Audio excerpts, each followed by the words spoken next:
Welcome back to the Entrepreneur's Corner. My name is Raji Husni, and I have my friend Abood here today. He's going to be a co-host for this episode. We together will be interviewing Erkan, her muzzler. Awesome. Erkan, why don't you go ahead and tell us a little bit about yourself? Yeah, so I'm a recent university graduate. I'm a hustler, I guess you could say. I have my own business. I do business in exterior cleanings, and I'm also working full time right now. Awesome.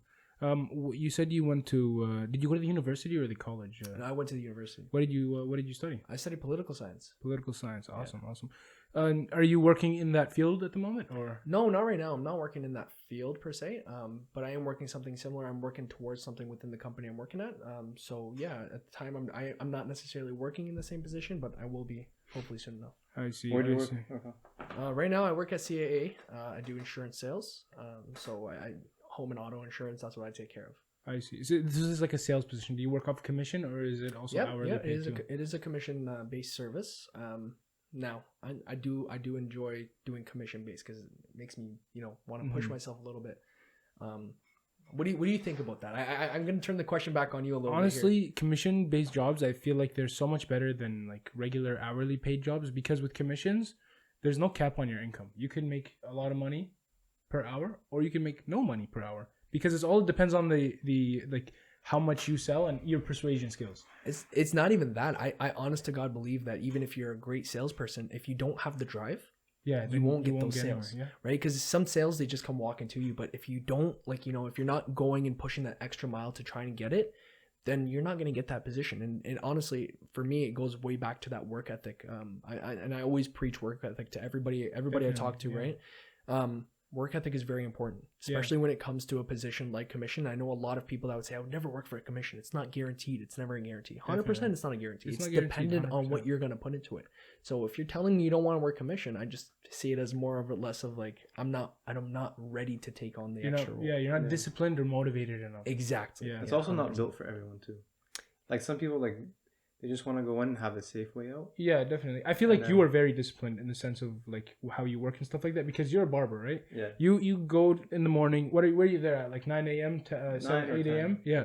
Something like in early a.m.s, right? But then you work all the way until like 7 p.m. sometimes. So you're standing on your feet for sometimes like upwards like 9 hours straight. 9 hours. Yeah. Right? And you got to be like, he's not working on commission, but it's not even hourly pay either, right? He's working on a service-based job. 100%. And he can also get tips, so his income is, again, not capped. So that's the thing for me. It's like, I think that sales-based positions are some of the best positions to have, especially at this age. 100%. Especially. 100%. You learn a lot of skills at this age. A lot of skills, right? And not only that, but it kind of molds you into kind of a person who's hardworking, who's motivated, who wants to come in and try that new thing, right? Definitely. It pushes you to kind of come out of your comfort zone. I genuinely, like, a lot of people ask me, hey, like I'm kind of sick of this restaurant job, what do you think I should do? And I always say, hey, look at this position. It's a sales-based position, it's commission, but it's not guaranteed sales. 100%, but you're always learning new skills to try and get that sale. 100%. Try and get that one sale that you think maybe 2 months ago you wouldn't have gotten, but it's pushing you to get that extra sale. You know what I mean? Nothing is guaranteed, bro. Nothing is guaranteed. You're not guaranteed to even wake up tomorrow. So even like you have to take that risk no matter what it is. 100%. And honestly, this isn't my first sales position. I was working at a telecom in Canada. It's called TELUS. You probably know about it. It's huge. Yeah, of course. I use TELUS for my service. So. Yeah, that's for sure.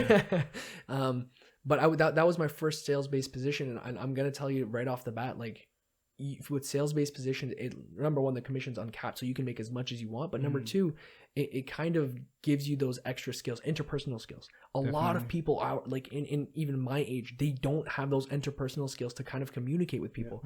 Yeah. Think about the skills you learn on a day-to-day basis. Is it gonna compete with something that's making you go above and beyond your comfort zone? Yeah, communication is key. If you can't communicate, then you need to work on that, because a lot of these positions with sales and stuff like that, you will never be successful if you cannot communicate your points and get 100%. Through to the customer. You have to be able to convince them, and at the same time, like, you know what, like, you have to be able to let them know, like, yo, like, you have to persuade them into buying your service or your product or whatever it is you're trying to sell them. In a lot of the things in Canada, it's a very triopoly, they call it, right? So between Bell, Rogers, and TELUS, they all have the same exact pricing. Yeah. But what happens is like you have customers and say, hey, look, I'm with Bell. What's gonna make me come over to you at TELUS? And you need to be able to sell that individual, even if the price is the same, right? You may not be able to tell them, hey, look, the price is like $5 cheaper per month. You may not be able to tell them that, but you can tell them what's better about the business that would possibly, be more useful to them, or something that may align with their like better service or better service, even that. But like with TELUS, I know they were really big on the giving back. So some people, if they were with, for example, Rogers, if they came over and they said, hey, I'm with Rogers, I have pretty great service. What's the difference between you and Rogers? I'll say, hey, look, the price isn't that different. But hey, if you're really interested in the environment, TELUS is, they're going to become net neutral, carbon net neutral by 2030. Yeah. Okay. Right. Yeah. And some that may like that. And some people like that. A lot of people do, right? And you need to be able to come, with the times, right? You need to adapt and you need to mold yourself, right? Definitely. You also said that you're a hustler. What do you mean by hustler? What does the term hustler mean to you, actually? All right. So as I was growing up, right, like at a certain age in my life, my dad said, hey, look, you know what? You're playing too much video games. You're doing too much of this. You're messing around too much. So you know what? You need to get up and you need to get a job. As soon as I hit 15, my dad threw me in a job. At that point, I saw myself as like, I don't want to say workaholic, but I saw myself, kind of craving to work more. Definitely. And it's not even for the work, like the money aspect of it, because money's good. Everybody, at the end of the day, money's cool, right? You get to buy yourself some things. And I remember my first paycheck, I went and blew it all in a day.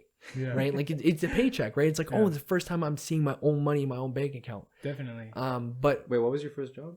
Swiss Chalet. I was working at a restaurant. Okay. Yeah, I was working at a restaurant. I worked there for 6 years. So I started off as a dishwasher, but for me, like I said, my workaholic, like my work ethic, and I always just wanted to learn and learn and learn. Definitely. I moved up from dishwashing. I went up to the line. Yeah, right? The line cook. I used to see the line cook as this cool thing, like, oh, you're cooking food for people. Yeah. And then after the line, I got on there and I was like, okay, I need to learn more. So I started becoming, more and more involved in the daily things. So prep cooking and coming in the morning and doing all the extra stuff. So I started doing that. And then eventually I got over to management. I got into kitchen managing. I was running a whole team at one point, and I was just a 15, 16-year-old kid, and I'm running a whole team by myself. Yeah. Right. And I was running people almost double my age. No, it says a lot about you. It's a work ethic. Yeah, right? Definitely. If you have that work ethic, you feel like you could do anything, right? Because if you put your mind to something and then you just go at it 100%, give it your all, you're bound to just impress people and then get into higher positions. Exactly. And not only that, like, not to brag about myself, but like I honestly, at some points in my life, I was working 50, 60, 70, even sometimes 70. I'm not even lying to you, hours a week. When you were first 15, or this was like later? This was around like when I was 16, 17, 18 years old. I was working around 15, 50, 60, 70 while still being in school. And I remember my first year of university, I was getting in there. I was getting, slammed with papers and readings and this and that, but I'm still working 60, 70 hours a week.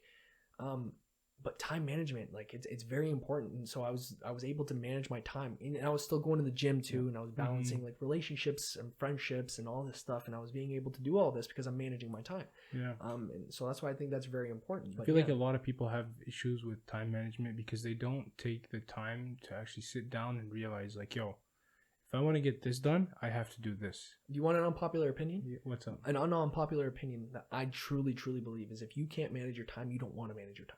You want to be 100%. You want to sit at home. You want to sit at home and watch that TikTok, or you want to sit at home and watch that new Netflix show, or whatever the case is. Yeah, you don't have the discipline to do anything. Or you don't care enough to go and get it.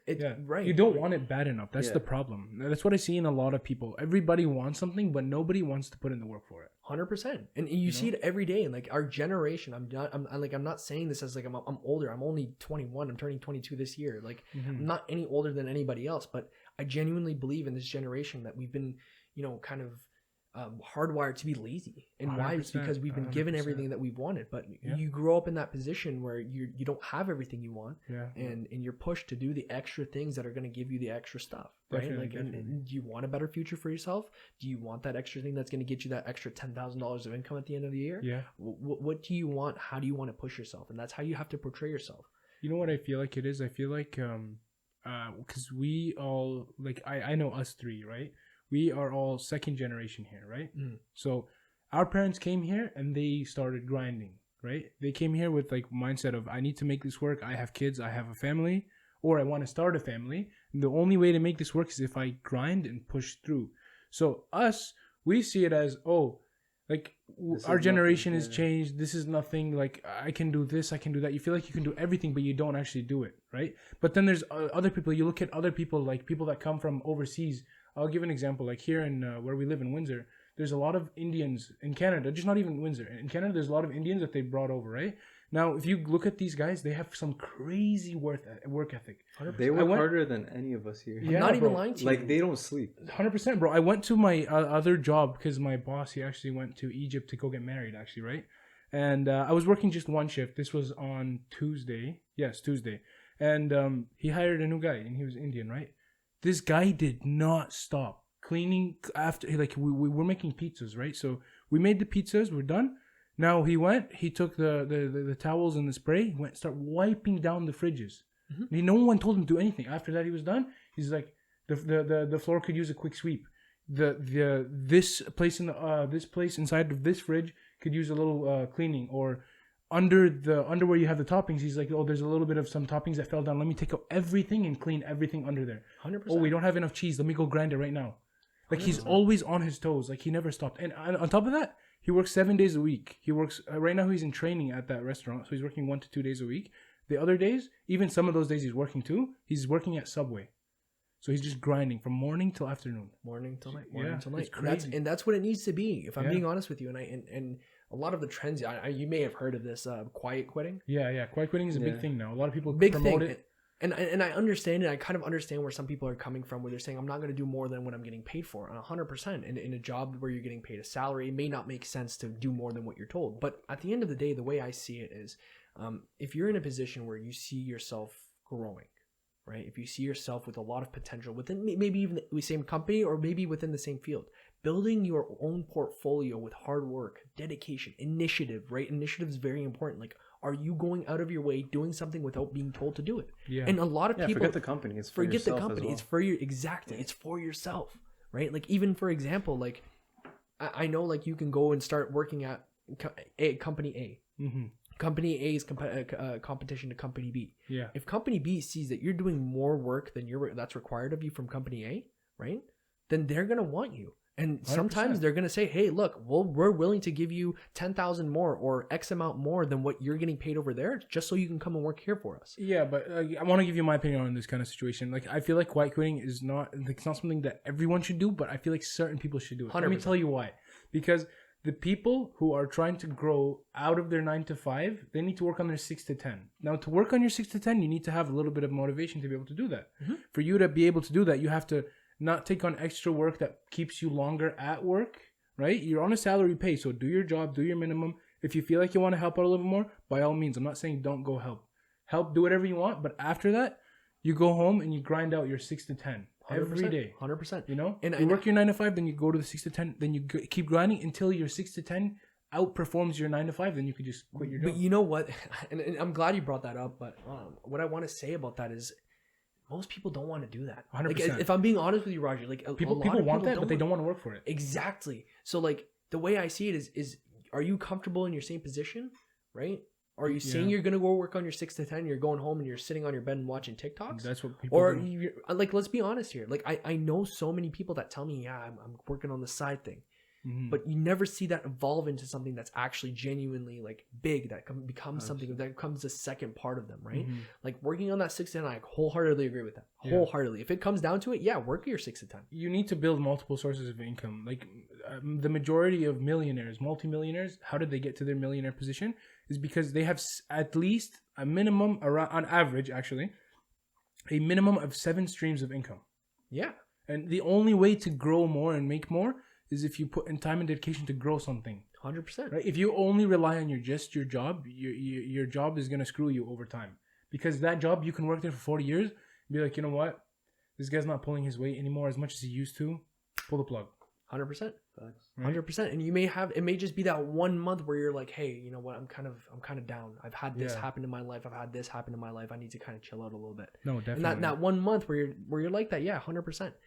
But what I want to say about that is like, know your worth at the same time, right? Oh, 100%. Like working, 100%. If you want to work a 9 to 5, it's a steady stream of income. If it's going to help you grow your other side adventures or whatever the case may be, avenues, then do it, right? Like you need to put in that extra work. But if you see yourself growing within a company, or if you see yourself growing within a field, then put in that extra work, because that extra work is what's going to get you to push to do the other things, right? And when you get to a point where you feel like you can actually leave your position, don't leave without having a backup plan.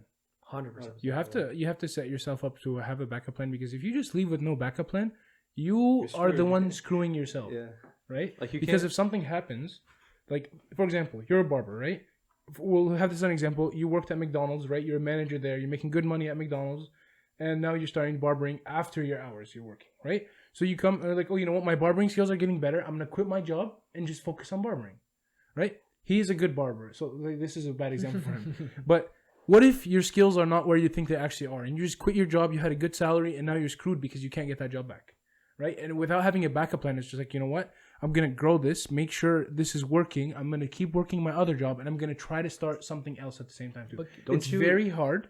Don't you quit your 9 to 5 when you're 5 when to you're 9 5 to 9 when you're 5 to 10 amount? is paying the same or more. Yeah. It's the only time you ever quit. Okay, so what I want to say about that is 100%. I do agree with that, right? Like, you're playing a game smart as opposed to playing it stupid. Yeah. Right. You can take risks, but there's obviously calculated risk, right? And it's a very important thing to take into account when you're thinking about doing, you know, different avenues or whatever the case may be. But if you, let's say for example, let's take back that example you were giving. Let's say for example, he wanted to do barbering, but he didn't have the push, right? If he wanted that risk where he's out of his comfort zone, I genuinely believe that if he were to move out of his comfort zone, yeah, maybe for a month or two he'll struggle, but then he's gonna take extra time to hone his skills, right? Because he's gonna want it. He's gonna want it bad. He's gonna want it bad. He's gonna be like, look, I'm down on money. I need it. Yeah. I need it.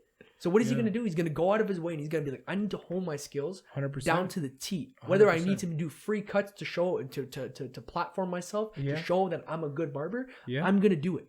Right? You're going to take extra time. You're going to get yourself out of your comfort zone. You're going to take that risk, that calculated risk, and you're going to go out of your way. Now, that doesn't mean, okay, if you've never had if you haven't cut a head of hair and you're just saying, okay, yeah, you know what, I'm going to get free haircuts. Come get a haircut and try me out. I've never tried it, but I want to try it out on your head. Exactly. It's for free. You don't have to worry about it. It's a calculated risk. Like, let's say he's been doing one cut a week for the last 2 years. 100%. He's going to go and say, okay, look, I'm going to get myself a little bit better. I'm going to take a calculated risk, and I'm going to quit my steady job. Yeah. Erkan, back to the time management. How do you feel, like, how do you think you mastered your time management? Was it like waking up early, or was it cutting out your chill time with your friends, or what was it? Yeah, it was a combination of everything. If I'm being honest with you, like I remember when, like I said, I was working 60 hours a week. I was in school, right? I had a relationship. I had friendships and whatnot. But to be honest with you, I think that having good people around you is genuinely one of it. Because I'll tell you right now, there are some people in my life that I don't talk to anymore. Why? Because they saw for 1 year of my life, I spent 60 hours a week just grinding and focusing on myself, and they thought that I was just distancing myself for the sake of doing it. So, definitely. But it's not like that. They didn't see your vision. They didn't see my vision, exactly. I was waking up, I'm not even lying to you, and I still do this today, 7 a.m., 6:30 a.m., sometimes 7:30 a.m., sure, whatever. But I was waking up in the morning. I was doing my gym thing. I was doing my morning routine. Then I was doing that extra homework, doing that, whatever the case may be, doing my readings.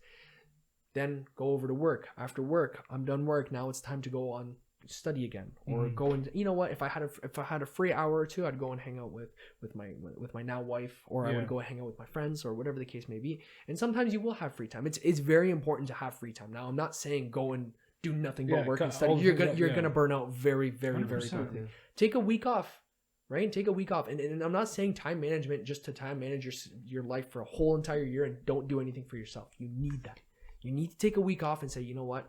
Look, I've been doing all this work. I need to take a week off, and I need to go to a vacation, or I need to go and hang out, you know, with my friends or my girlfriend, or whatever the case may be. You know what I mean? Just take time management is very important to me. I wake up every single morning, 6 a.m. I hit my gym. Yeah, you have to set a routine, set a schedule, and work off of that. Because after I'm done my 9 to 5, you're exactly right. You go to your 6 to 10. You go and work. You just grind it out, man. Exactly.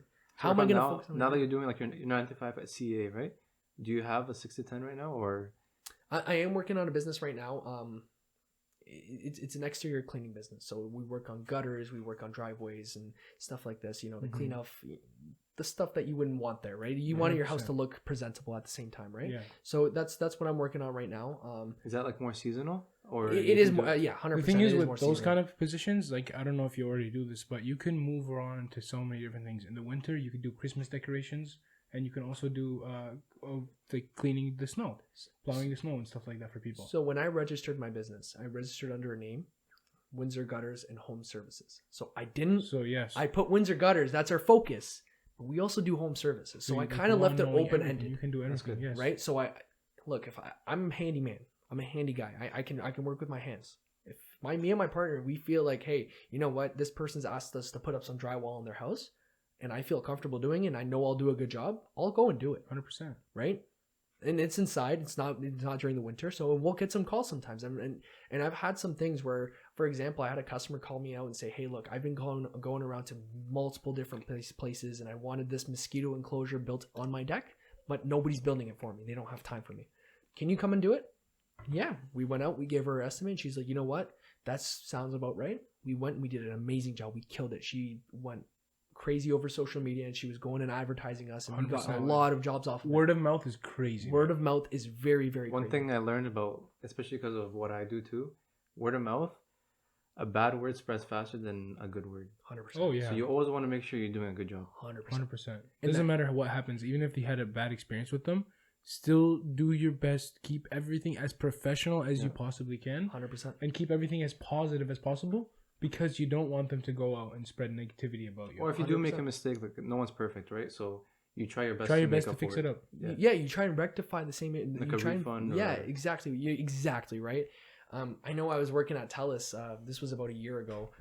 I've had customers come up to me, cuss me out. Just lay in on me, and they went in on me. Because at the end of the day, let's be fair here. Like, we're talking money, right? Like, if you're paying absorbent amounts of money, and sometimes you were looking at $1,000 bills, right? Yeah. Not a lot of people have $1,000 laying around to throw at a phone bill, right? So you will get cussed out, right? And that's in a sales position. It's part of the work. It's part of the job, right? It's part of the gig.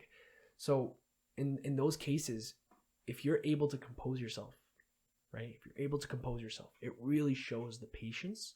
It really shows the discipline, and it really shows a lot about you. Definitely. Being able to, close your mouth and just, suck it up listen. just for that second. Yeah. Kill him with kindness, right? You know what I mean? Like, kill that individual with kindness. I'm telling you, like, it shows a lot about who you are, and you learn a lot of things from those experiences. 100%. Now, it doesn't mean, take all that and don't do anything with it. Obviously, you need to kind of protect it and stick up for yourself. Just be professional about yourself. Yeah. Hey, look, I'm trying to help you here. I won't be able to help you further if you're going to continue, talking to me like this. Definitely. But here's the thing, though. This is how I see it as. If you are polite and they're just cussing you out, or they're being very rude, when you're very polite with them and you just give them, like, the best attitude possible, what's going to happen is those people will feel wrong for their actions, and then they'll calm down. They'll come down to your level. 100%. And that's one of the things you need to know about human psychology. Yes. If they're up here, and they're not seeing you come up here, they're gonna have to come down here, because they can't keep that energy up if they don't have something attacking you. Yeah. If you're sitting there and you're being, you don't want to feed the fire. You want to stop the fire. You want to stop the fire. If you take away oxygen from a fire, what happens? It stops. Right. Yeah. You keep adding it to it. If you keep adding to it, it's gonna keep going. Yeah. No, 100%. Like, even me, when I used to work at a pizza store, right? A lot of customers, like, I'd see them, they would get very angry over something so small, right? But then if you are to just go and yell at them or say something wrong to them, or just any negativity comes out of your mouth towards them, it's you're donezo. They're gonna go on social media, they're gonna post like, oh, this guy messed up my pizza on purpose. Oh, I seen him do this. Even if they don't have proof, the people will still believe. I want to tell you a story about TELUS, and I know I keep going back to this, but I worked with a lot of people my age at TELUS, because at the end of the day, it's a telecommunications sales position. It's great for young people, and I truly recommend it. I don't want to get off topic again, but I truly recommend it to anybody who's looking to grow themselves as an individual. It's going to teach you a lot of things. But I was working with an individual, and I'll leave them nameless. We had an angry customer. Right? And they had no right to be angry, right? And I'm not just saying that. Like, they just came in and they were just having a bad day, and they just went off on this individual. And this individual matched that person's energy. That's right? Where he messed up. And that person ended up taking out their phone, right? And recording the entire situation. Now, at this point, who looks bad? Because they're the one releasing the footage. The worker. The worker. Yeah, you just... Right? So now you look bad. And now other stores are hearing about this. Right, and now other individuals, other people surrounding you are hearing about this. What does that make you look like? You put a bad name on the business itself. It doesn't matter about the business. It matters about yourself. right? Like you just put a bad name on yourself. Now you're going to see people, I don't know, halfway across the world. If they, I don't know, obviously this wouldn't happen, but let's say for example, your aunt saw that video. Yeah. Now your aunt's going to think that, you know, like that, whoa, is that who they really are? Yeah. Right? Or if somebody else saw that video, is that really who they are? Or a future prospect employer is looking at you and saying, hey, look, I saw this video on social media about you. You blew up with 1 million views. I saw that video. That's you. Definitely. Even like back to that, but like I'm going to relate it to my experience, right? I make like little short form videos on TikTok, right? And sometimes I post them on YouTube. And I do it out of like to spread positivity and increase awareness around subjects, right? For me, I'm doing it in a positive way, and people come up to me. Actually, I don't have that many people coming out, like that many views or that many like people who follow me. But there are like a steady amount of people. Like I'd never seen them in my entire life, never talked to them, don't even know who the heck they are. They still come up to me and they say, "Hey, bro, I seen you." Now imagine if it was a negative thing that they saw about you. True. They're gonna be like, "Yo, you're that guy that was like, you know, yeah, they're gonna be like, you were the guy, you were the scumbag on that video that was screwing around with that customer, and you were pissing him off." Right? And you don't want to be that guy. You want to be the positive guy. 100%. You want to be that guy with the good attitude, right? You want to be known as that guy, like, oh man, yeah, I love that guy. Definitely. Because when everybody talks about you like that, right? Everybody talks about you like that. Then there's nothing people can say about you that can put you down. 100%. Even if you're gonna get those haters no matter what, but there's gonna be a lot more supporters than there are haters. At the end of the day, haters is a different conversation, and I will. Those are motivation. We'll get into that later. We'll get into that later. I want to talk about your businesses, and I want to see maybe like I don't know. I haven't seen you do anything with social media. Are you active on social media with your businesses? So right now, yes, we are, especially with this business. Especially over the summer, How active would you say you are with it?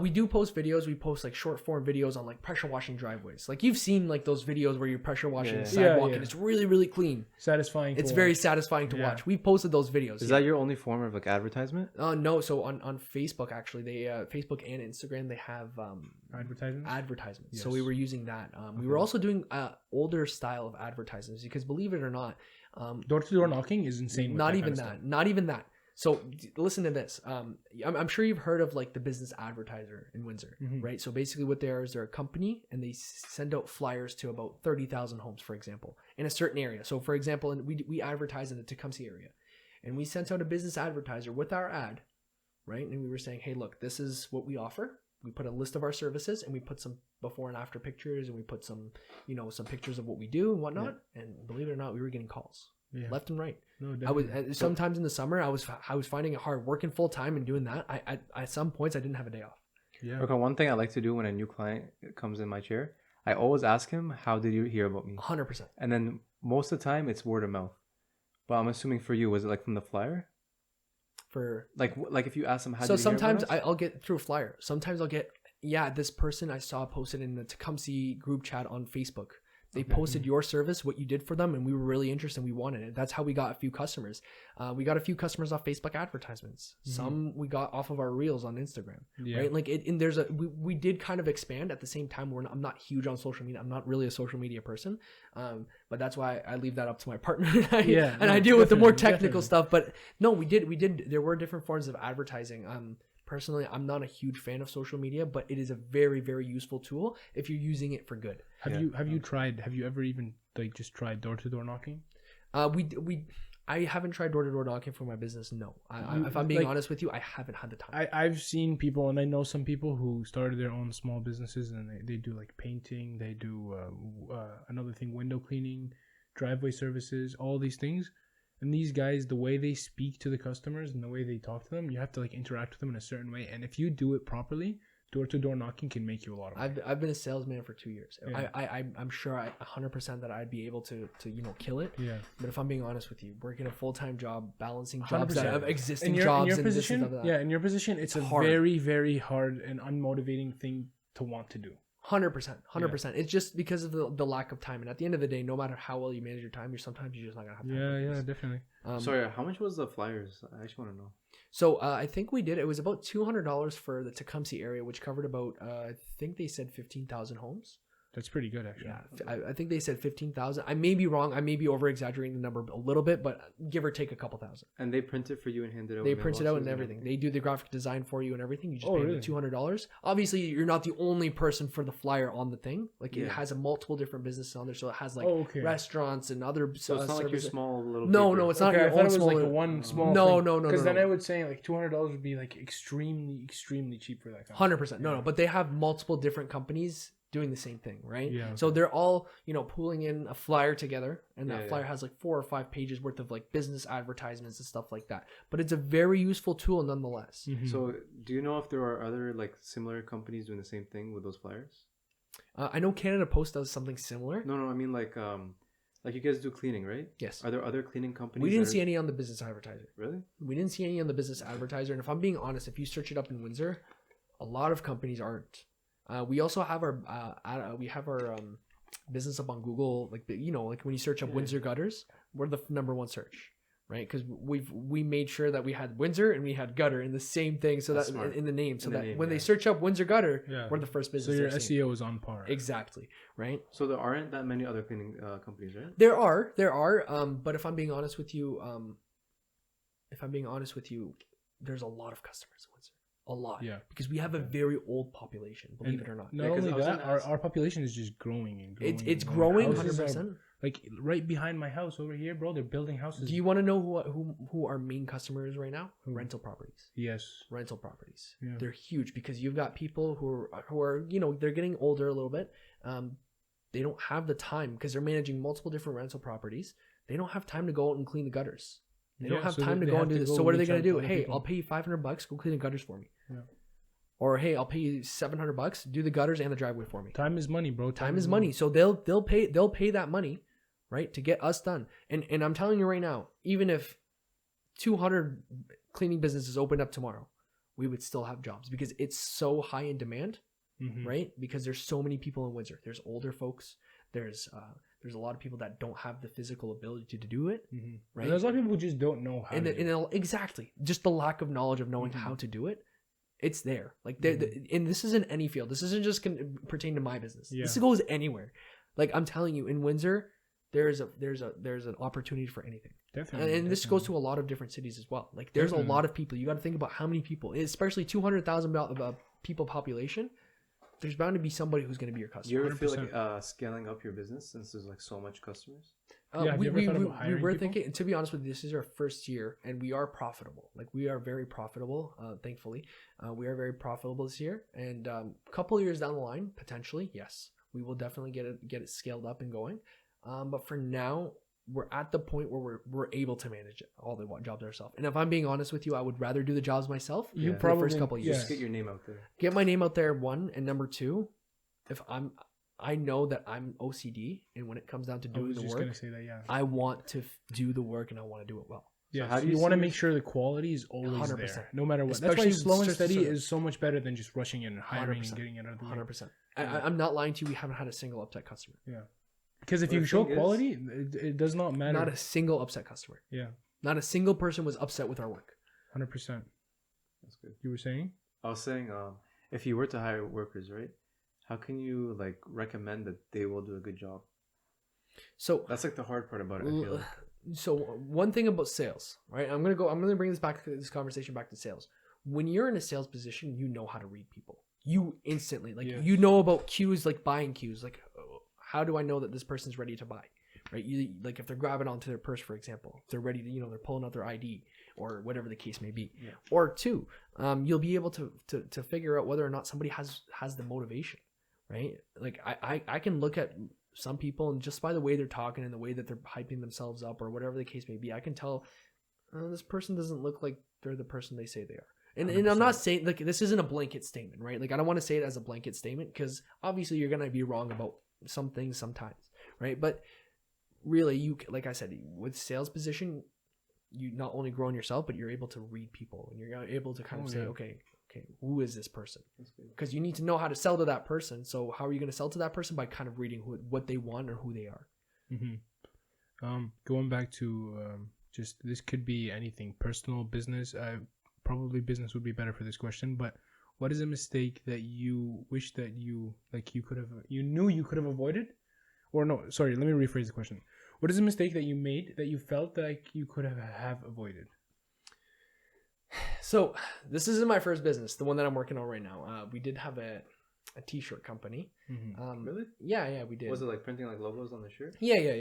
Were you using like print on demand, or were you doing it yourself? No, we had somebody who we were just doing like launches. So like we would have like a certain amount, and we'd say, hey, look, we have this amount. Come and get yours. I see. To be honest with you, there was hype around it. But I think our biggest pitfall about that business, and like I said, I'm not perfect. I'm human. We weren't working hard enough on it. I didn't give it too much attention. Definitely. Right. Like, and I wasn't putting that mistake, and now you put it into this. Right. You need to fail. You need to fail. You need to fail to learn. 100%. And that's so important to learn. It's like you need to be able to fail in life.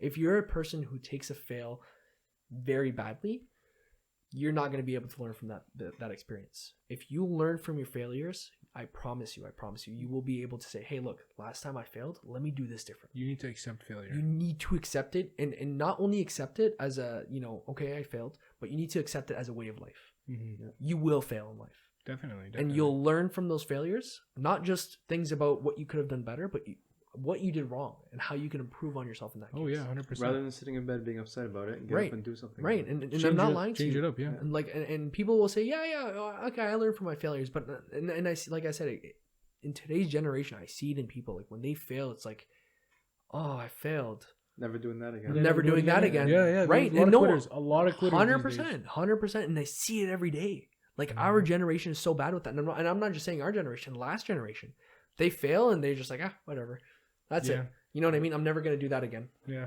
No, I feel like people quit too fast and so easily. And they don't realize that, like, it could be you're just one point away, one thing away. That's how I think of it. Like, if you're making videos or you're making content, you're just one video away from going viral. If you're not getting any clients, you're just one call away, or you're one knock away, or you're just one flyer away from getting your first client. 100%. Right? And then after you get that first client, it like everything starts to roll on, right? You just need to have patience and just keep attacking. Patience and work ethic. 100%. And I can't stress this enough. Like, with determination, with discipline, and work ethic, you can achieve anything. And I promise you that. I think the bad side about social media is when you like go scroll through your feed and you see successful people, you only see like where they succeeded. So when you try something and you fail, you'd be like, okay, I can never get to that. It's a perception. It's a perception. It's fake. You only see like the highlights of people's lives on social media. It's a persona. That's why I feel like social media is twisted in a sense where like people only show their good sides or good things that happen to them, but they don't show the negatives. And people become like, yo, people think that they never went through. Yeah, people think like, yo, I'm going through all this stuff. This guy had everything. He's doing everything right, and I keep failing. I keep doing this wrong, and like I'm never gonna be that person because I can't live their lifestyle, or they're just on another level than me, and I will never be able to achieve that level because they see all the positives. They see all the money, the cars, the girls, everything, whatever you're chasing, whatever you like, right? It depends person to person, right? That's why I think everybody should take a break off of social media when they're like trying to grind something out, unless you're using it into a sense. I was gonna say that if you're gonna use social media to grow your business, or if your business is social media, or just control who you follow. I genuinely like create a separate business account. You need to work on your mindset first. I feel like you need to work on mindset before you work on anything like that. 100%. You need to have a strong mindset. You need to be able to wake up and be like, yo, I can't do this if I don't fix my mindset first. If you want something, you have to run and attack. People want quick results. Yeah. That's what they want. People want quick results. It's like getting fast money. It's fast money. And when you look at it on social media, and I swear to God, during the pandemic, like, I remember seeing so many people like, yeah, I just made $100,000 off Dogecoin. Oh yeah, man. Right? And people were pouring their money into it. Yeah, people right? were like, and you're life savings and stuff like that. They're putting in this persona, like they're showing their life as it's a picture perfect. Right? And there was this statistic I heard, and after a certain amount of money, which that amount, and I'm gonna tell you, you're gonna be very surprised. After that amount of money, right? There is no more happiness. There is no scientific evidence. There is no research that concludes that more money makes you happier after this point. Do you know what that amount is? I do not. $60,000. What? Yeah. $60,000. No, because you know what I feel like? People feel like people that don't have money, I feel like they they feel like when they people feel like all they need is money to be happy. But people who have the money, they're like, yo, money doesn't make you happy. But money at the same time, they're putting up happier. that persona. Yeah. At the same time, it makes you give up that persona. Why do a lot of these people who do that, they're selling these courses, they're selling you this BS where it's like, yo, buy my course, I'm gonna teach you how to make $1 million next year, or I'm gonna teach you how to make $100K in your But are they not good salespeople? They are good salespeople. Why? Because why? Because they know how to trick the mindset. Know how to exploit. Yes. So, like I said, sales is very good. 100%. But it can also be very bad. It can be very bad for certain people, right? Because a lot of people, they go like, yo, man, I want to become this guy. I want to be just like this guy. I want to do this. I want to do that. But at the same time, it's like you said, bro, $60,000. After $60,000, you're not happier. Right? You're not. Is you're it not, actually $60K? It's $60,000 because I'm actually very surprised. I thought it was actually closer to like $100,000. I thought it was gonna be like $1 million, to be honest. I was honestly after $60,000, there is no research to conclude that more money makes you happy. Below that, obviously, like you're kind of struggling, right? Because $60,000 is the sweet spot where you're like you're not struggling per se, but you're not. You're living life half chilling. comfortable. Yeah.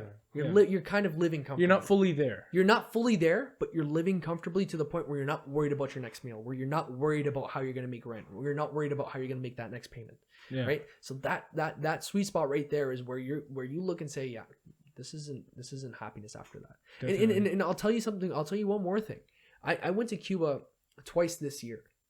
And one thing that I keep going back to Cuba for, and I'm not lying to you, I'm going to go back again because it's a very beautiful experience if you've never been. Yeah, when are we going? Definitely. But I'm telling you right now, the people there, if you want to see poor, you go there. Yeah. But I'm going to be honest with you. They were the happiest people I've ever met. Me and Rodwan, we talked about some of this episode. Yeah. And I'm not just saying this is the people at the resort who are looking for that tip. Yeah. I was going out of the resort and I was going into the streets of people. Yeah. Floods of people. They're all dirt poor. Yeah. But at the same time, they're all happy. They're talking. They're dancing. They're having a good time. Now that doesn't mean that they're not upset with their situation, but they're making the best of it. Definitely. And that's what people need to be able to do. You need to make the best of the situation you have. This is what kind of messes with my head though, and I think I've talked to you about this before. It's like if you know you're gonna grind for more money, and you see like you're not gonna be as happy, then why go chase that money? Right. Everybody has their own personal opinion. For me, my personal opinion is because maybe I won't be as happy as I will be. But when I have kids and they have a father, they see that, oh, this guy, he actually worked so hard in his life that we have a very easy life. Right? I've said this before. I don't know if I said this on any episodes before. I think I may have. But back to the point. I grew up with my dad traveling all the time. Right? One thing I want to do is I never want to travel alone without my kids. Never. If I go somewhere, they're going with me, man. Because my dad, his job is a truck driver. Because he came from Syria to Canada to live a better life for me, my brothers and my sister, right? And most of us, like all of us, me and my brother were born in the States, and my sister and my little brother were born here in Canada. But he still knew when he had my brother, when my mother was pregnant with my brother, they came to Canada because they knew they could provide a better life for us. So I want to tell you something.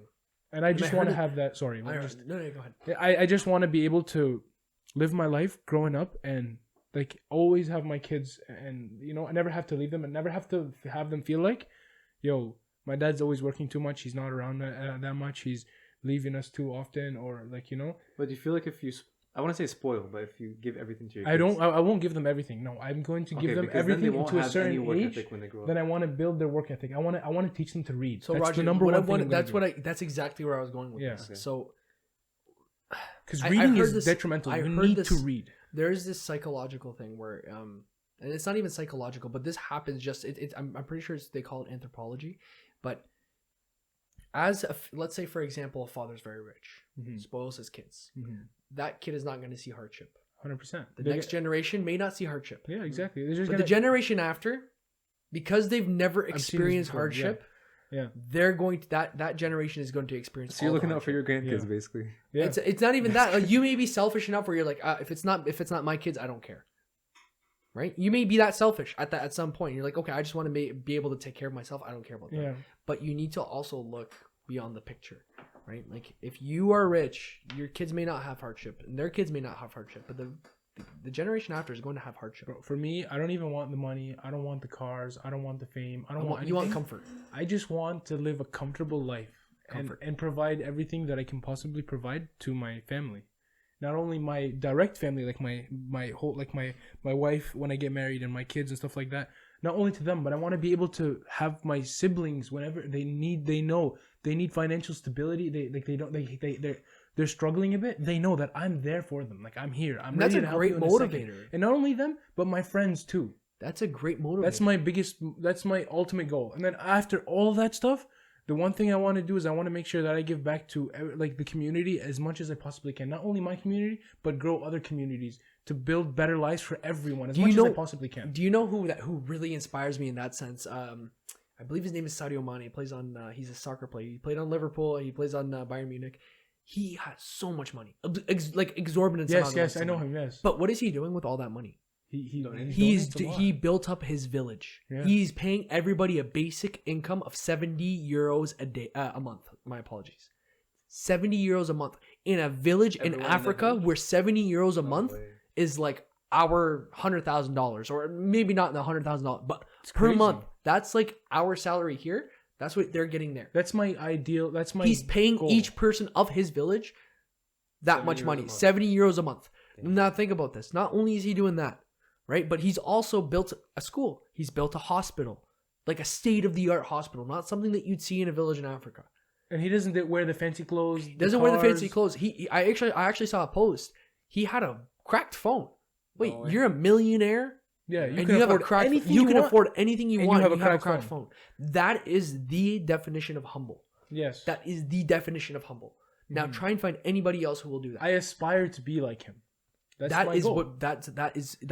my driving passion. That's what I want. That's all I want. I don't even care. Like I said, I don't care about the money. I don't care about the cars. I don't care about the jewelry. I don't care about anything. I'm not a materialistic guy. But I used to be, but I'm trying to push out of that. So this is the thing that goes back to that. It's work ethic. If you're working for all the materialism in life, you're at one point you're gonna say, is this even worth it? Yeah. Right?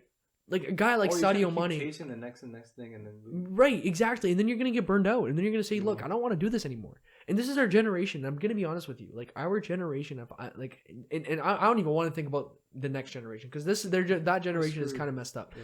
But our generation is just chasing like I want the Lamborghini, I want the Rolex watches, I want the Gucci stuff. It's back to everything we see on social media, right? But 100%, and I will talk about that in a second. But what I want to say is like if you're chasing that materialism, at some point you're gonna say this is enough. At some point you're gonna reach an age where you're like, I'm done. I don't need this anymore. Yeah. And then what was your goal of life? What did you accomplish in life? You went and you spent exorbitant amount of money. Sometimes the money that you didn't even have. You went and you spent it all on jewelry. You spent it all on designer clothes and cars and this and that. But what did you really accomplish in life? Yeah. Right? Did you take that money with you to the grave? No, 100% you're not. So but you're going back to one person. You're going back to your creator. Yeah.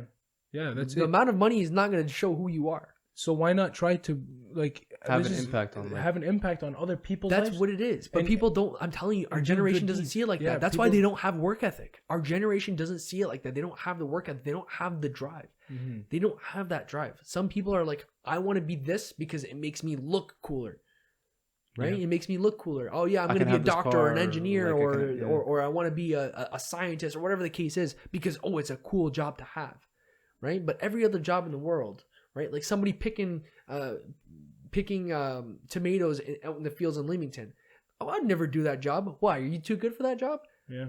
Right? If you start yourself at the bottom and you grow yourself from there, then you kind of grow yourself as a human being. Yeah. Because you're saying to yourself, I started from there. Yeah. I started from there. I understand what that person's going through. Definitely. But if you start off in the middle, or if you start up near the top because your dad's rich and you've got money. I was gonna go back to that. Yeah. If you start off where your parents gave you everything, then like you said, like the work ethic isn't gonna be there. Not gonna be there. Appreciate anything. Yeah. No one appreciation. Yeah. All materialism. That's all it is. That's all you're gonna want. Right. You're gonna want the fancy cars, the fancy designer clothes.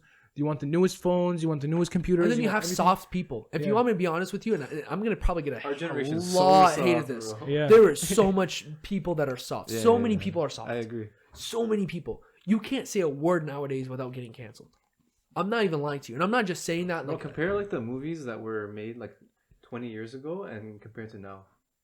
I mean, I can't say a lot. No, like look, pop culture is another thing. Pop culture is another. I'm talking about you go on the streets, right? And you say one wrong thing, you're done. Yeah. And it doesn't even have to be derogatory. It doesn't even have to be anything like that stuff. Okay, I 100% understand. But I'm talking like Gen Z. They just canceled the thumbs up emoji. Cancel culture is something that's like they canceled the thumbs up. It's going too far. Did you not hear about this? No. There was a bunch of posts online canceling the thumbs up emoji. Yeah. Because it's too hostile. It's crazy. How are you gonna go in life? Okay, what's wrong with a thumbs up? That's what I'm saying. It's a thumbs up emoji. It got canceled. I swear to God. For what reason? I don't understand. Swear to God. Because it's too hostile, sense, man. It right? makes no sense. These people... How are people like that, right? When other people in the world, and I'm not just saying this because you've heard it from your parents all the time, but there are genuine people in the world. You see people in Palestine, you see people in Africa, you see people in the Middle East, you see people in Yemen, China, Syria. Yemen, Syria, all these countries. They're literally suffering, getting blown to bits. Like, excuse me, like I'm being a little bit like too much here, but. They're getting blown to bits and you're worried about a thumbs up emoji? Yeah. Well, like, honest to God, think about what you're thinking about here. Bro, what are your priorities at this moment? Exactly, man. I've like, this is something that, like, literally when I seen this, it shook me.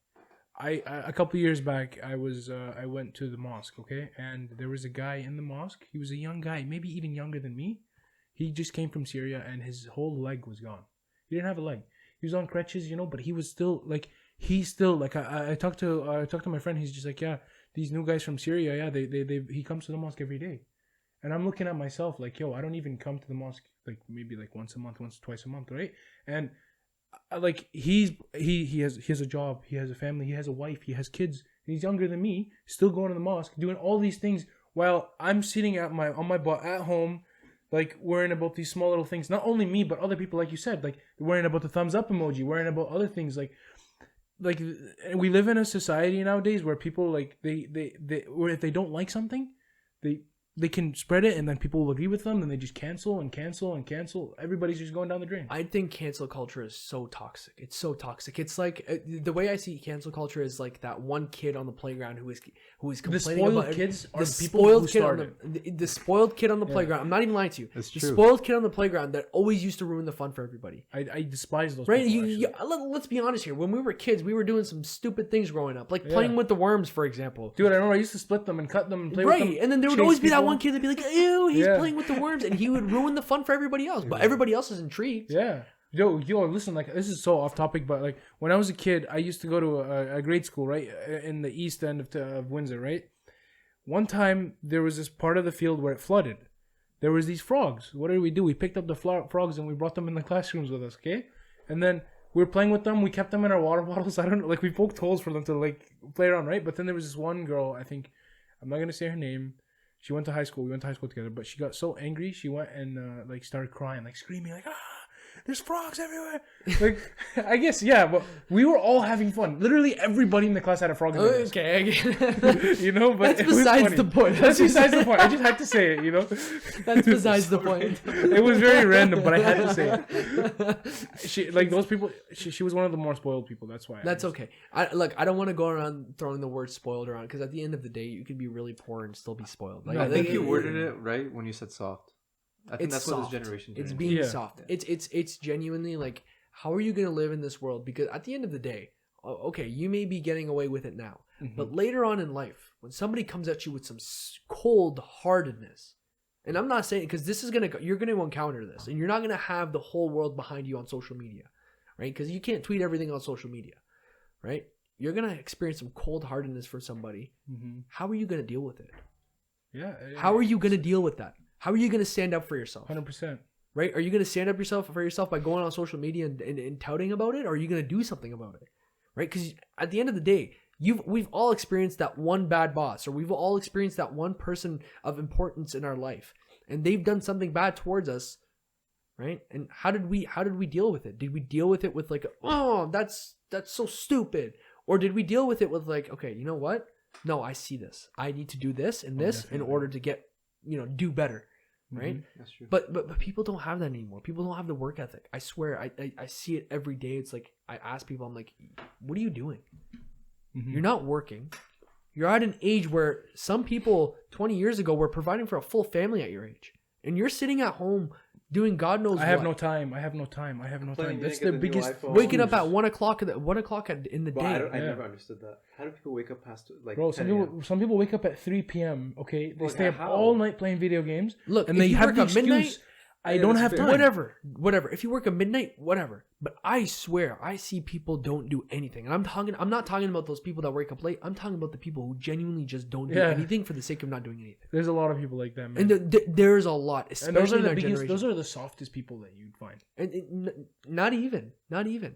I genuinely believe that those people right there, those people right there have had nothing that has challenged them in their entire life for them to do better. Mm-hmm. Right. And for those people, I genuinely say, challenge yourself. Yeah. Put yourself outside of the comfort zone. Yeah. Right. If you like for example, you're sitting at home until 3 o'clock.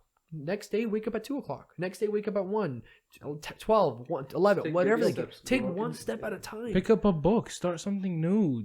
Go inform yourself on something. Like read the news once in a while. At our age, get out of your comfort zone. I heard this thing and I heard it, and it really stuck with me. This is the age. We're at the age right now. I'm 21, turning 22. You're 22. We need to push ourselves at this age. Push yourself. Figure out what your limit is. If you can't figure out what your limit is, how are you going to push yourself? 100%. Right? Or work 50, 60, 70, 80 hours a week. Work those hours. You learn your limit. If you can't do 80, go back to 70. Exactly. Yeah. If you can't do 70, go back to 60 and say, okay, you know what? This is where my sweet spot is. This is what I can do. You got to learn you have to, a lot of people, this is something that I firmly believe. A lot of people don't truly know who they are because they didn't take the time to sit down and realize what they are capable of. Push yourself. You gotta look for your full right? potential. You need to be able to push yourself. If you can't push yourself, you're not building that discipline. You're not building that work ethic. You're not building the, all the life skills that you need in order to succeed. Right? Because in this at the end of the day, all of this goes back to succeeding. Yeah. And how are you supposed to succeed if you're not pushing yourself and testing your limits? I watched the video actually, and I think it was Denzel Washington. He was giving a speech, and he said, Imagine you're in your deathbed, and a bunch of these people come in the room. They're all versions of you that could have been you, and they're all asking you the same one question: why didn't you decide to take that change? Why didn't you decide to even learn about yourself? 100%. Right? At the end of the day, what's the impact you want to leave on the world? Exactly. Right? We're just small city boys, right? We're just sitting here talking. But what's the impact you want to leave on the world? Definitely. What's the one thing you can do that can leave an impact on the world? And it doesn't have to be on the world. In right? your city. In one person's life. Yeah. Can you change one thing? Person's life? Well, that's your mom. Even if you make someone smile. Even if you make someone smile, just change their day. Just anything. Random acts of kindness. Slowly build up to a point where now you're like, okay, you know what? I'm making people smile. I'm making people do this. Why don't I try to go to a bigger scale and change someone's life? 100%. 100%. But people, like I said, it just goes back to that point where people don't test themselves. People don't push their limits. Yeah. Right? Like I just think people don't care enough, to be honest. Right. And I'm not going to lie to you. People who hear that, they just say, oh, you're just being a boomer, or you're just being that, or you're just being this. But at the end of the day, like, look, you can sit at the same spot you're at right now, or you can grow gradually. Yeah. Right? Or do you want to be able to grow yourself to the point where you're like, no, I want to be something big. I want to be, the thing is, I change somebody's life. The more you grow, the hungrier you get for success. Exactly. And the more you will become successful. Even if you fail 1,000 times, doesn't matter. Maybe the 1,001th time, you're gonna I spent 6 years inside of a restaurant working for people that genuinely did not care about you. Right? They didn't care about me. They literally paid me minimum wage. They never helped me more than that. They never gave me more. They never gave me benefits or any of that. Mm-hmm. Right? I took a chance. I was in my comfort at that spot. It was like, okay, I go into work. I know what's going to happen. I have this, I can do this without getting in trouble. Definitely. But then I said to myself, after 6 years, I'm this age. I need to do something more. Yeah. And I went and I got myself into a sales position at TELUS. Paid me double. Yeah. Literally double, maybe a little bit more. Right? And then I saw myself at TELUS. And I'm like, you know what? Only within a year, I said, I need to get bigger. I need to go more. You need to crave that. So from 6 years, I spent 6 years at my first job. Then at my second job, I spent 1 year. And now I'm at this job that's paying me nearly double what I was making at the other job. Just keep going up. Keep going up. And that's what it is. It's like the more you push yourself out of your comfort zone, the more comfortable you get you learn about yourself more. In the unknown. The more comfortable you get in the unknown. So Erkan, did you see yourself struggling when you switched over to TELUS, like in the beginning? 100%. I was like, why am I doing this? Right? Did you have second doubts or? 100%. You felt safe at the other job. I felt safe at the other job. I felt safe. I didn't have to talk to people like I did at TELUS. I had to sell people on services that sometimes they didn't know they wanted, or they didn't know that they wanted. Yeah. Right. And I was having to full on have conversations with people for an hour or two at a time while I'm setting up their phones, while I'm setting up a new service, whatever the case may be.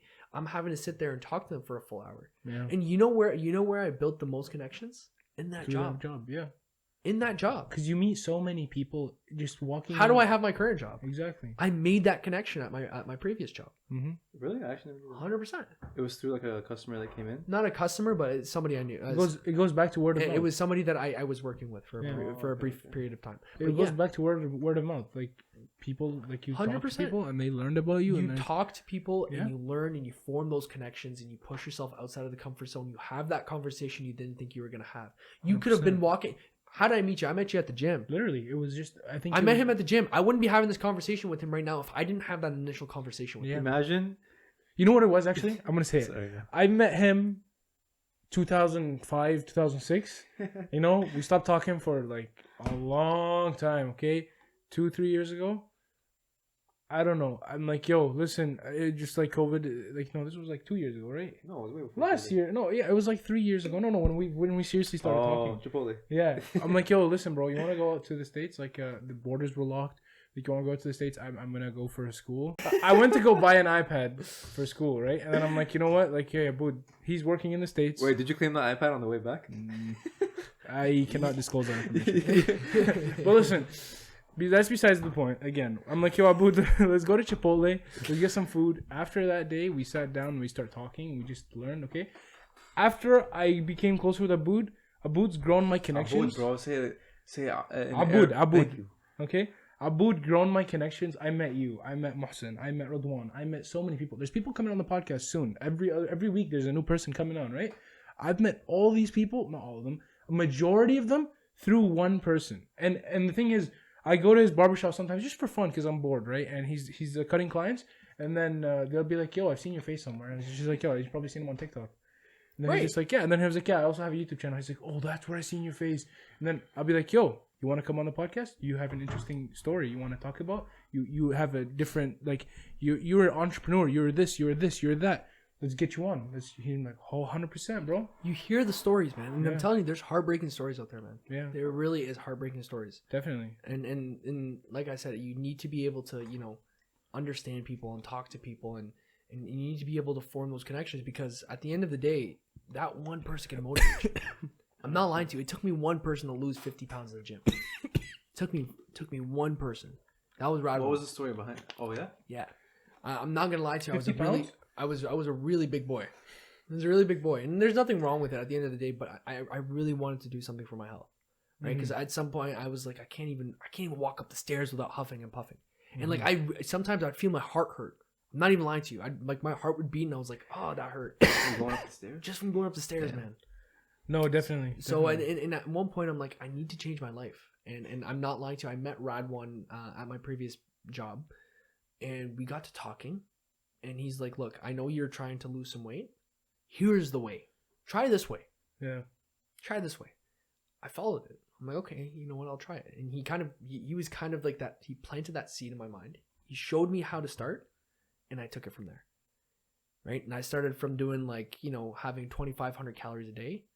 I was ending off at like 1,800 calories. Right. I started off doing like 500 meters run, 500 meter run. By the end of my cut, I was doing 10 kilometers under 50 minutes. Damn. So you see how you took those baby steps rather than take those baby steps, right? Right, and it's discipline. It builds that discipline. No, definitely. Now imagine you never met Radwan. Right. Imagine you never had that sales job. You would have never met so many people. Your connections would have been cut in half, literally. More than cut in half. Right, and that goes back to the point where it's like at the end of the day, when you're working and you're working hard, people notice you for your work ethic. 100%. Right? And if you don't have that drive, if you don't have that determination, if you don't have that discipline or the mindset, then you're never going to grow yourself. You're never going to be able to do those things where you're like, I did that. Yeah. How are you going to tell people I did that when you don't even have the motivation to get up and do it? 100%. Do you get what I'm trying to say? Yeah. No, and sometimes you'll listen to a story and you'll be like, wow, like really? I remember one of my closest friends, he lives in Toronto. We kind of got distant for about for a couple years. One day I sent him a text, hey, how you doing, blah blah blah, and we got on FaceTime, and he saw me, he's like, dude, what happened to your face? I'm like, what are you talking about? He's like, dude, you look like you got skinny. Yeah. And he's like, look, man, I got fat. He's like, I'm not lying to you. That was just my motivation. Now I want to get up and do it. And you know what he did? He genuinely got up and did the same thing. And he lost. He lost whatever, however many. I think it was around 20 pounds, 30 pounds. Right. And at the end of the day, I'm not saying that I'm an inspiration on someone, but you can be an inspiration to anybody. Right. Like you can be that one guiding factor. You can be that motivation for someone. Definitely. At the end of the day, motivation is short lived. Right? Like motivation is short lived. If you just have that spread of short of motivation, yeah, I'm gonna lose some weight. You're gonna can do a cut or a bulk for 1 week, and then you're like, whatever. Right? At the end of the day, it falls down to determination, and it falls down to discipline over motivation. Discipline over motivation. You've probably seen this quote all over the internet. Yeah. But I'm telling you, at some point, motivation will go down to an all-time low if you hit a plateau. Right? If you stop, if you stop making money, or whatever the case is, your business is not doing well, or you're not making enough money at work in your sales position, or whatever the case is, you need that determination to kind of push yourself and do more. Definitely. Do more, right? Like you can push yourself beyond your limits with determination and discipline. Definitely. Motivation can't get you. Motivation, it comes and goes. Yeah. Exactly. Like you might see some person on the internet like, you know what, that guy's, you know what, he's cool. Motivation mixed with discipline, that's it. Because the motivation to get you started and the discipline to keep you going. 100%. Facts. Okay, now we're coming close to ending the show, but I want to switch things up this time.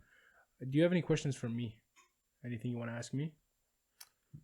Man, I got to know a lot about you there. You even told me about frogs. Bringing the frogs. I was gonna ask you, did you bring any frogs to school? But you already told me that story. Yeah. What do you feel like is your biggest pitfall when it comes to, being successful? Oh, that's a very good question. What do you think my pitfall? Okay, so and I'm talking personally, like personally for you. For me, yeah, I have a big problem where I feel like I care way too much about what someone has to think about me or even say about me, and I feel like I'm trying to get over, and it still gets like a little bit in my way, where I feel like I'm not getting to places where I am because I feel like when someone starts talking to me, telling me like, why are you doing this, why did you do that, you shouldn't do that, do something differently, or anything negative, when they start preaching negativity on me, it brings me down to a point. It's like, yo, I want to quit now. Do you want me to be honest with you? What's up? That was my biggest issue. Yeah, I used to care about what people think about me. At the end of the day, it's not about them. You need to think about it like this. Like, who is this really for? Am I doing this for me, or am I doing this for other people? Because I'm going to tell you right now, if you're doing it for other people, you're not going to be successful. Exactly. Are you trying to impress other people? Yeah. Are you trying to impress other people? Because you're going to be lost for the rest of your life if you try and impress other people. Something that I realized was, this is how it works. The more you climb up the mountain, let's say there's a mountain, the more you climb up the mountain, the less people there's going to be. 100%. You're going to lose a lot of people on the way there, but you're going to realize who those true people are that helped you get there. Now, there's a difference between caring about what the people around you say versus what other people say. Now, there's people out there that will put you down no matter how much you try to impress them. And those people, you want me to be honest with you? You have to let go of those kind of situations. Number one, you got to let go of those people, but you need to be able to learn how to cut people out of your life. Man, I'm telling you, I've cut people straight out of my life to the point where I was like, I don't even know you. I have a very hard time doing that. I've seen people, I'm not even lying to you, I've seen people in public, look them directly in the eye, and I walk right past them. You need to be able to do that, because that right there, right, is showing your opinion is worth nothing to me. Why should somebody else's opinion be worth something, right, to you, when all you're doing is trying to work for yourself? Improve yourself. And improve yourself, right? Like, if you're working for yourself, if you're trying to build yourself, what is it to you that this guy said this about you? Yeah. It doesn't matter.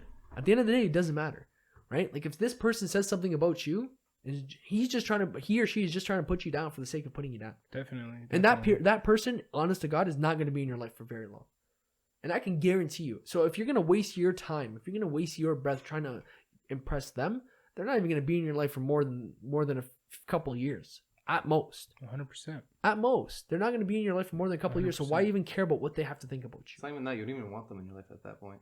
Yeah. And I'm going to bring this back to religion for me, because this is I feel like religion was the biggest motivator of me stopping to care about what other people have to say. Who you got to answer to? At the end of the day, there's one creator. Yeah. One creator. That's the only person you're going to answer to. 100%. On the day of judgment, when it comes down to it, and he puts his, his fist down and says, "Where are your kings?" Right? Yeah. Where are your kings? Where are the people that oppressed you? Where are your people that oppressed you? There's one God, and that God right there will make you answer. That's the only person you need to be worried about, or the only creator you need to be worried about. Definitely. Yeah, and that's something like I remember I talked to somebody. He's a pretty big guy, right? He has like 300,000 followers on Instagram. I met him in a random place in Dearborn. Something he told me that stuck with me, and that kind of helped me move past that fear, which is I still have that fear, but I'm still working on it. But something that really pushed me to go further. He's just like, look at it like this, man. These people that talk to you and say these kinds of things to you, who are they? Are they God? Are they the prophet? No. They're just normal people, right? They're just like you. All you got to do is make sure you don't upset your parents and don't upset God. That's it. That's all you got to care about. You could do whatever the heck you want as long as you're not breaking those two rules. That's all that matters. I'm glad you brought social media up because I do want to say one thing about social media. I genuinely believe that social media is toxic. Yeah, it has its benefits. Oh, yeah. It has its benefits, 100%. Yeah, you can advertise your best. Like, use it to your advantage. Right. But do you see how many kids are depressed nowadays, man? Yeah. Depressed. Like, literally, 13, 14-year-old kids depressed, listening to music that makes them more depressed, and they want to kill themselves because of what's happening on social media. And it goes back to that point where you shouldn't care about what other people have to say, and you shouldn't care about what position other people are in. Definitely. Because if you look at the position that other people are in, you're never gonna look at yourself and say, "How can I improve myself?" You're always gonna say, "I want to be like that. I want to be like that guy." But you'll never be like that guy. Yeah, you'll never be like that guy, and you don't want to be like that guy. Yeah. It's always you versus you. It's always you versus you. At the end of the day, how are you gonna improve yourself to make yourself a better you? 100%. Right? How are you going to make yourself a better you? By versing yourself, by going against yourself. You know what I mean? Is it like, if you want to really improve, you got to realize, like, I am only against myself. There's no one, like you said, it's you versus you. No matter what you do, it's always going to be you versus you. Now, if someone tells you don't do that, it could be they're jealous of something that you're doing or something they can't do themselves. And it's not even that. It's like, at the end of the day, it's like you go on social media, okay, or you look at the media, right? They're always twisting and contorting and making things up and all this stuff. Yeah. They're always leaving out the bigger picture. Definitely. Everything, man. Like, tell me you've been on a social media website, or tell me you've seen the news, right? And something hasn't been left out. Oh yeah, a lot of the times it's like something hasn't been left out. Yeah. For example, right? You see some big guy on Instagram. He's showing off his Lamborghini. What's going on behind the doors, man? What's going on behind the persona? Definitely. What's going on? He's not even close to as happy as he's showing. He's not even close, because I'm telling you, like I said, it goes back to that point where after $60,000, there isn't really much happiness more. That's actually insane, bro. I never knew it was 60,000. They're chasing the money and just. What about with inflation? Is it like 100K? Maybe I don't know. Inflation at this point. That's a good one. That's a good one. Well, no, but 100%.